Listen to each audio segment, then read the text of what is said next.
Parliament. Parliament is also called the legislative organ of the Union government. And the Parliament, which is given in the Part 5 of the Indian Constitution under Article 79 to 122. 79 से लेकर 122 तक article तक जो Indian constitution में उसमें parliament के बारे में बताया गया है. 79 से लेकर 122 तक ये किस किस से डील किया गया है? Organisation, composition, duration, officers, privileges, powers, qualification etcetera.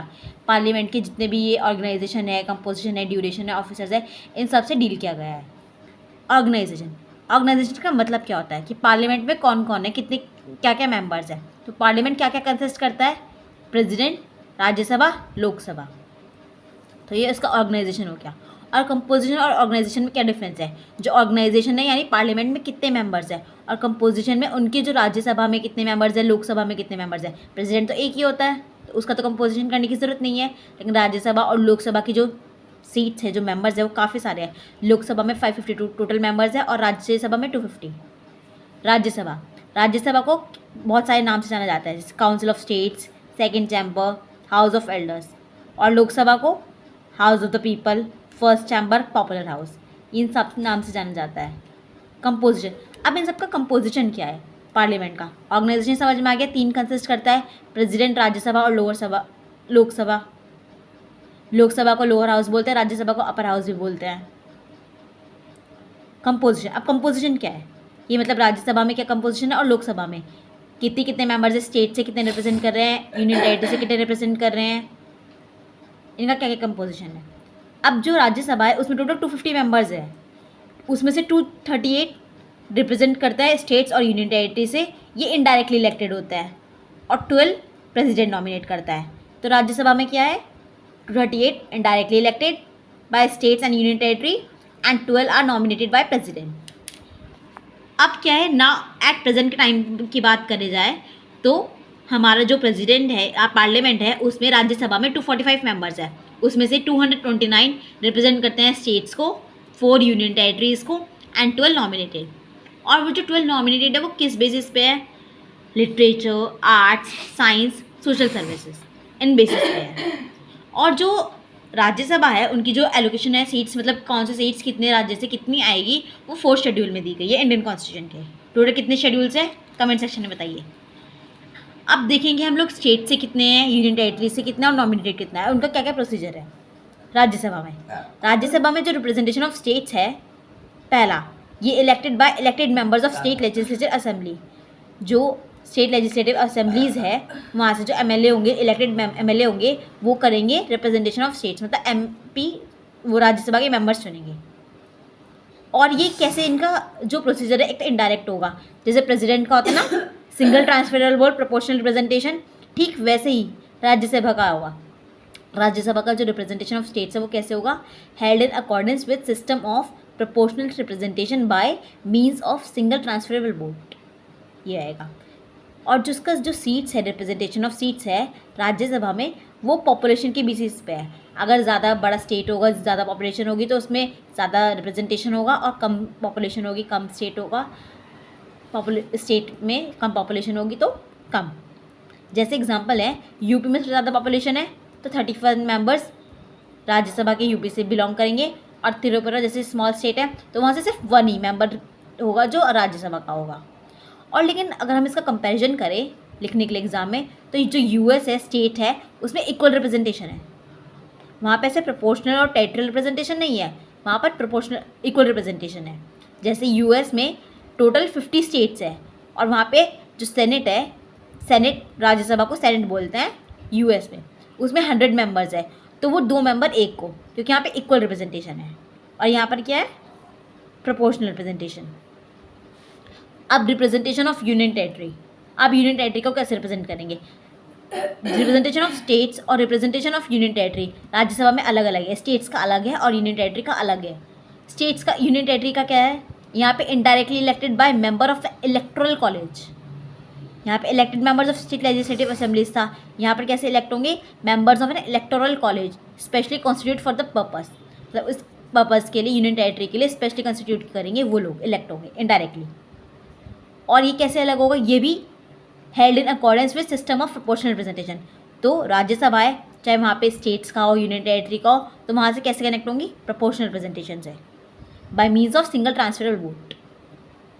और लेकिन इसमें एक चीज़ और है, इसमें जैसे स्टेट के हिसाब से है ना, यूपी में ज़्यादा है तो ज़्यादा होंगे, और स्टेट में त्रिपुरा में कम है तो कम मेंबर्स आएंगे। लेकिन इसमें क्या है, इसमें यह है कि जो 9 यूनियन टेरिटरी है, अब सबको पता होगा हम लोगों के सिर्फ 28 स्टेट्स है ना, और 9 यूनियन टेरिटरी है, तो इसमें से ये जो यूनियन टेरिटरी का जो रिप्रेजेंटेशन होगा राज्यसभा में, सिर्फ 3 यूनियन टेरिटरी से आएगा, जो है दिल्ली, पुडुचेरी, जम्मू एंड कश्मीर।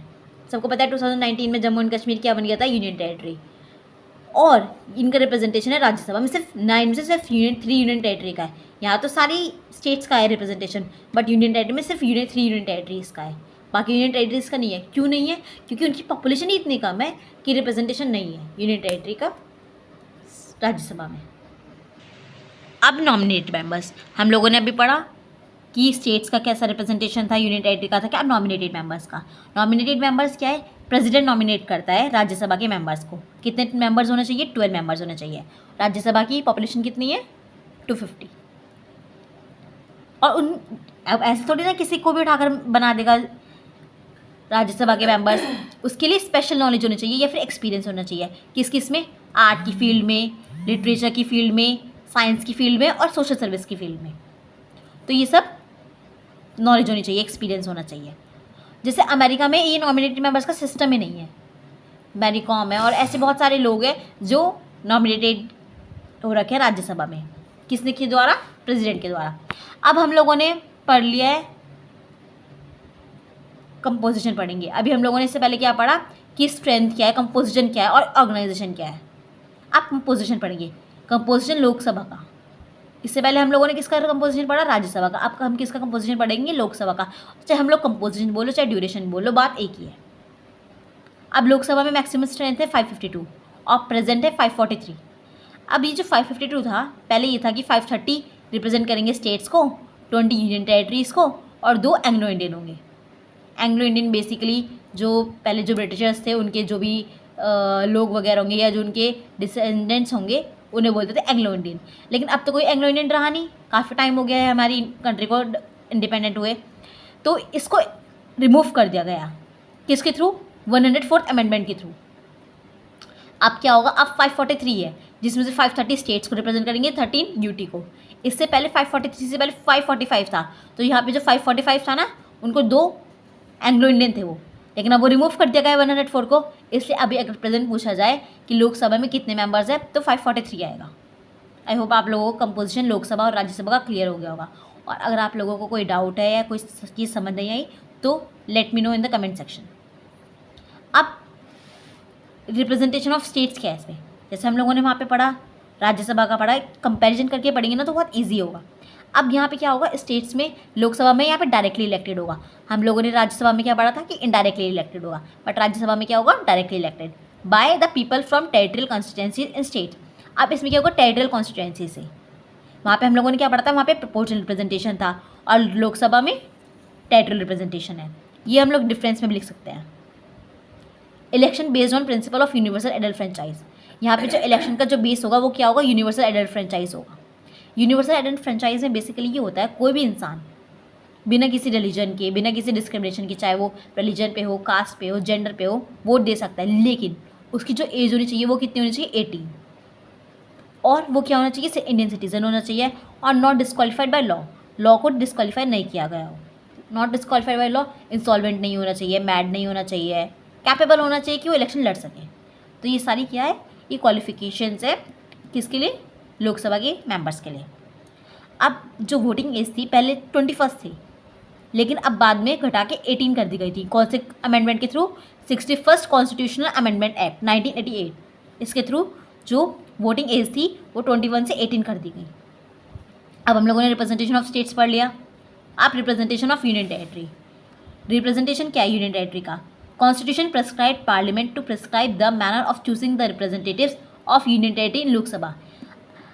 जो कॉन्स्टिट्यूशन है हमारा, उन लोगों ने, चाहे राज्यसभा हो चाहे लोकसभा हो, उन्होंने प्रेस्क्राइब किया था क्या क्या मेंबर होंगे, कौन कौन से मेंबर्स होंगे, कितने मेंबर्स होंगे, उनका प्रोसीजर क्या होगा। लेकिन जो यूनियन टेरिटरी है उनके मेंबर्स के लिए कॉन्स्टिट्यूशन ने कुछ कहा नहीं। उन्होंने बोला कि पार्लियामेंट की जिम्मेदारी है, पार्लियामेंट जो भी मैनर प्रिस्क्राइब करेगा यूनियन टेरिटरी की लोकसभा के लिए उससे हो जाएगा। तो बेसिकली बस आप लोग इतना ही लिख देंगे ना। उसके लिए फिर पार्लियामेंट है, उसने एक एक्ट पास किया था, लेकिन वो इतना इंपॉर्टेंट नहीं है, बस ये लिख दीजिएगा, constitution prescribe parliament to prescribe the manner of choosing the representatives of union territory in Lok Sabha. अब कॉन्स्टिट्यूशन ने क्या किया है, अडॉप्टेड प्रोपोर्शनल सिस्टम और territory representation. Proportional system Rajya Sabha के लिए और टेरिटरी रिप्रेजेंटेशन लोकसभा के लिए। प्रोपोर्शनल सिस्टम में सिंगल ट्रांसफरेबल वोट होगा और टेरिटरी रिप्रेजेंटेशन में इसको first past the post system भी बोला गया है। इसमें क्या होगा, basically every member of legislative assembly, उसको एमएलए भी बोलते हैं, represents a geographical area known as constituency.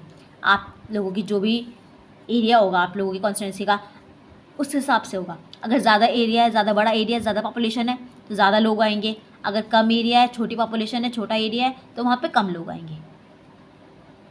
From each constituency only one representative elective, हर एक कॉन्स्टिट्यूएंसी से एक ही रिप्रेजेंटेटिव होगा जो इलेक्ट होगा। हम लोगों ने कंपोजिशन पढ़ लिया है, ऑर्गेनाइजेशन पढ़ लिया, अब हम लोग पढ़ेंगे ड्यूरेशन। कंपोजिशन में क्या था, क्या है composition of parliament, Lok Sabha, Rajya Sabha, president. अब है ड्यूरेशन। ड्यूरेशन में क्या आएगा, राज्यसभा का अलग है, लोकसभा का अलग है। बेसिकली जो ड्यूरेशन है, राज्यसभा जो एस्टैब्लिश हुआ था, कॉन्स्टिट्यूट हुआ था 1952 में फर्स्ट टाइम, और जो राज्यसभा है वो एक कंटिन्यूइंग चैम्बर है, मतलब आज तक राज्यसभा कभी भी डिसॉल्व नहीं हुआ है। जैसे लोकसभा हुआ होगा बट राज्यसभा कभी नहीं हुआ। राज्यसभा को परमानेंट बॉडी भी बोलते हैं। और राज्यसभा में बेसिकली क्या होता है, जो 1/3 मेंबर्स होते हैं राज्यसभा के वो रिटायर होते हैं एवरी ईयर, हर साल में 1/3 मेंबर रिटायर होते हैं every 2 years, actually not 1 year, every 2 year. यहाँ पे करेक्शन कर लीजिए, जो वो 1/3 मेंबर्स है राज्यसभा के वो रिटायर होते हैं एवरी 2 ईयर। और जो यहाँ पे retiring members eligible for reelection and renomination and number of times, जो रिटायर हो गए, ये जो 1/3 मेंबर्स थे हर 2 साल में रिटायर हो गए, लेकिन क्या वो री एलिजिबल है इलेक्शन के लिए, तो इसका आंसर है हाँ, वो री एलिजिबल होंगे इलेक्शन के लिए। कितने भी बार भी बन सकते, ज़रूरी नहीं कि एक बार या 2 बार, कितनी बार भी, जितनी बार उनका मन करे उतनी बार वो राज्यसभा के मेंबर बन सकते, लोकसभा के मेंबर बन सकते, राज्यसभा के मेंबर बन सकते, सॉरी। अब यहाँ पर क्या है, कॉन्स्टिट्यूशन ने कोई फिक्स नहीं किया है कितने समय के लिए होगा, but representation of the people act 1951 जो पार्लियामेंट ने पास किया था, तो इसने बोला कि जो राज्यसभा की जो टर्म होगी वो 6 ईयर होगी और लोकसभा की टर्म है 5 ईयर, और राज्यसभा की जो ये टर्म है 6 ईयर्स, किसने प्रिस्क्राइब की है, पार्लियामेंट के एक एक्ट ने, representation of the people act 1951। ये था ड्यूरेशन ऑफ राज्यसभा। कोई मुझे बता सकता है कि लोकसभा को फर्स्ट चैम्बर और राज्यसभा को सेकंड चैम्बर क्यों बोलते हैं? लोकसभा को फर्स्ट चैम्बर इसलिए बोलते हैं क्योंकि जो सबसे पहले बिल होता है ना वो लोकसभा में आता है, बाद में राज्यसभा में जाता है, इसलिए लोकसभा को फर्स्ट चैम्बर बोलते हैं। अब लोकसभा का जो नॉर्मल टर्म है वो 5 ईयर्स है और ये प्रेस्क्राइब किया है उसने कॉन्स्टिट्यूशन ने। और लोकसभा कोई कंटिन्यूइंग चैम्बर नहीं है, ये डिसॉल्व हो सकता है, या तो अपना जब 5 ईयर्स की इसकी टर्म कंप्लीट हो जाएगी अपने आप ऑटोमेटिकली डिसॉल्व हो जाएगा, या फिर प्रेसिडेंट के पास भी ऑप्शन है इसको डिसॉल्व करने का बिफोर कंप्लीशन ऑफ 5 ईयर्स, और इसको कोर्ट चैलेंज नहीं कर सकता। President dissolve any time even before completion of 5 years and can not challenge in the court, and the term can be extended during period of national emergency for 1 year. और जैसे ये 5 year है तो इसकी जो टर्म है लोकसभा की वो एक्सटेंड हो सकती है, क्यों, किस केस में, सिर्फ नेशनल इमरजेंसी में। और जो नेशनल इमरजेंसी है वो कौन से आर्टिकल में है, आर्टिकल 352। तो ये डिफरेंस था। क्या क्या डिफरेंस है लोकसभा और राज्यसभा में? लोकसभा एक कंटिन्यूइंग चैम्बर नहीं है और राज्यसभा एक कंटिन्यूइंग चैम्बर है। राज्यसभा एक परमानेंट बॉडी है, लोकसभा टेम्परेरी बॉडी है। लोकसभा को लोअर हाउस बोलते हैं, राज्यसभा को अपर हाउस बोलते हैं, लेकिन लोकसभा फर्स्ट चैम्बर है, राज्यसभा सेकंड चैम्बर है। क्यों? क्योंकि सबसे पहले जो बिल होता है कहाँ पास होता है, लोकसभा में, राज्यसभा में बाद में। लोकसभा की जो टर्म है वो कितनी है, 5 ईयर्स, और जो प्रिस्क्राइब किए कॉन्स्टिट्यूशन ने, और राज्यसभा की टर्म क्या है, 6 ईयर, जो प्रिस्क्राइब किए representation of the people act 1951 which is passed by the parliament in itself. I hope आप लोगों को ये क्लियर हो गया होगा, ड्यूरेशन ऑफ 2 हाउसेज। आप मेंबरशिप ऑफ पार्लियामेंट, आपके पार्लियामेंट में कोई भी मेंबर बन सकता है? नहीं, इसकी भी एक क्वालिफिकेशंस है। अब यहाँ के जो इसकी क्वालिफिकेशंस है कॉन्स्टिट्यूशन के थ्रू अलग दी गई है, और जो representation of the people act 1951 है इसके थ्रू अलग दी गई है। जो मेंबरशिप ऑफ पार्लियामेंट है जो कॉन्स्टिट्यूशन के थ्रू दी गई है, इसमें क्या क्या क्वालिफिकेशन है, मेनली 3 है। पहली, एक इंडियन सिटीजन होना चाहिए अगर आप लोगों को लोकसभा या राज्यसभा का मेंबर बनना है। दूसरी, आप जब बनोगे तो आप उससे पहले ओथ लोगे कि आप कोई भी गलत काम नहीं करेंगे वगैरह वगैरह। थर्ड, जो इसके लिए एज है वो राज्यसभा के लिए अलग है और लोकसभा के लिए अलग है। राज्यसभा में कितनी है 30 ईयर्स और लोकसभा में 25 ईयर्स, ये मिनिमम एज है। अब representation of the people act 1951, उसने भी कुछ क्वालिफिकेशंस दी गई है। उसने क्या क्वालिफिकेशंस दी है कि अगर आप लोगों को इलेक्शन के लिए लड़ना है तो आपको ना रजिस्टर्ड और एज इलेक्टर होना चाहिए। मतलब आप लोगों को वहाँ पे अपना वोटिंग लिस्ट में नाम लिखवाना पड़ेगा। अगर आप लोगों ने नहीं लिखवाया तो आप लोग एलिजिबल नहीं होंगे इलेक्शन के लिए। किसके लिए?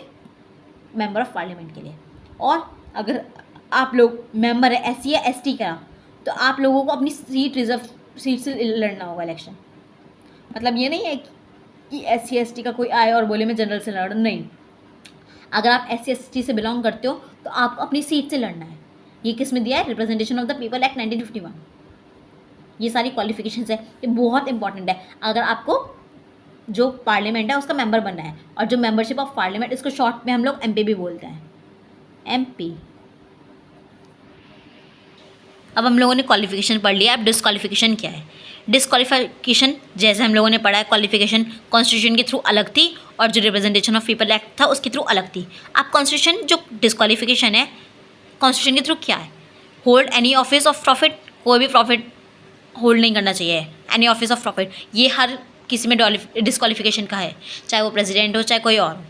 अनसाउंड माइंड का नहीं होना चाहिए, इंसॉल्वेंट नहीं होना चाहिए, insolvent in the sense bankrupt नहीं होना चाहिए, वॉलंटरी एक्वायर फॉरेन सिटीजनशिप। अगर सपोज जैसे क्वालिफिकेशन में क्या था कि वो इंडियन सिटीजन होना चाहिए, अगर किसी और की कंट्री की सिटीजनशिप एक्सेप्ट कर ली तो वो नहीं होगा, वो डिस्क्वालीफाई हो जाएगा, क्योंकि इंडिया में क्या है, सिंगल सिटीजनशिप का कंसेप्ट है।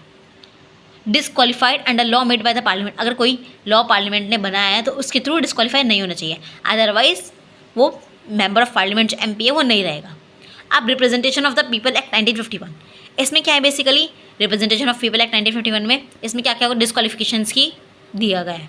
इसमें दिया गया है कि वो गिल्टी नहीं होना चाहिए, कोई भी क्राइम वगैरह नहीं किया होना चाहिए, और उसको 2 साल या 2 से अधिक साल के लिए सज़ा नहीं होना चाहिए। अगर हुआ तो उसकी जो मेंबरशिप ऑफ पार्लियामेंट की जो है वो अपना आप ऑटोमेटिकली कैंसिल हो जाएगी, जो उसकी मेंबरशिप है।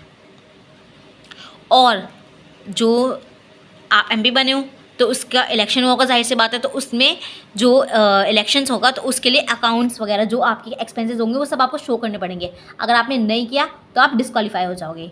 Not interested in government contract, government की जो भी कॉन्ट्रैक्ट्स होंगे या सर्विसेज होंगी उनमें इंटरेस्टेड नहीं होना चाहिए। Not dismissed from government service for corruption disloyalty to the state, और अगर आपने सपोज से पहले आप कोई गवर्नमेंट सर्वेंट हो और आप पाए गए हो कि आप करप्ट हो, डिसलॉयल हो स्टेट के थ्रू, तो आप तब भी आप डिसमिस कर दिए जाओगे।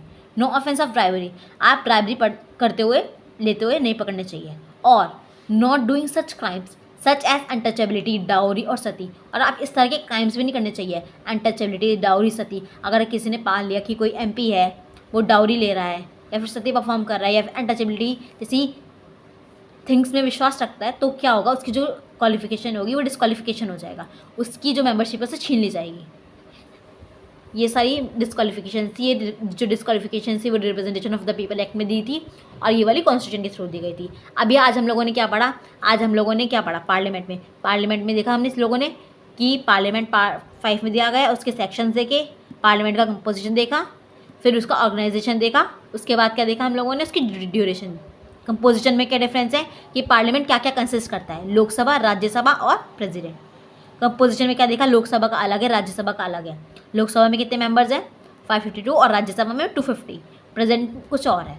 और उसके साथ साथ हमने क्या देखा? ड्यूरेशन मतलब कितने समय के लिए। लोकसभा में 5 ईयर्स के लिए और राज्यसभा में 6 ईयर्स के लिए। लेकिन जो 6 ईयर वाली जो बात है वो कॉन्स्टिट्यूशन में नहीं दे रखी है। किस में दे रखी है? पार्लियामेंट में जो एक्ट है representation of the people act 1951 बहुत ज़रूरी है। सो थैंक यू, आज के लिए इतना ही। बाकी जो भी बचा ऑफिस इलेक्शन वगैरह वो सब हम लोग नेक्स्ट वीडियो में करेंगे। Thank you.